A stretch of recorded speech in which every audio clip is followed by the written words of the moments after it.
Hello বন্ধুরা, কেমন আছো? আশা করি সবাই ভালো আছে। তা আমাদের গ্রামে কিন্তু এই একটা পুকুর ছিল। পুকুরে কিন্তু অনেকই পাঙাশ মাছ হয়েছিল। তা পাঙাশ মাছ দেখতে পাচ্ছ, এই পুকুরটাই কিন্তু ঠান্ডার চক্করে মাছ কিন্তু সবই ওগুলা উপরে উঠে যাচ্ছিলো ঠান্ডার চক্করে, আর সেজন্য কিন্তু সব ধরে ধরে বেচা হয়েছে। তা আমরা কিন্তু নিছিলাম, এর কিন্তু রসাও খাতে পারো আর পাকুড়ি বি বানাতে পারো, যেমন করে মর্জি সেমন করে খেতে পারো।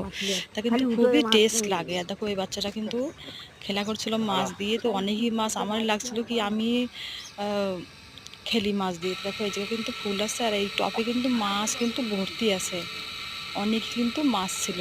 তো তোমাদের এই ভিডিওটা কেমন লাগলো কমেন্ট করে জানাও, আর ভালোই লাগলো কমেন্ট করে জানাও। Bye bye, tata. খুবই সুন্দর মাছ ছিল।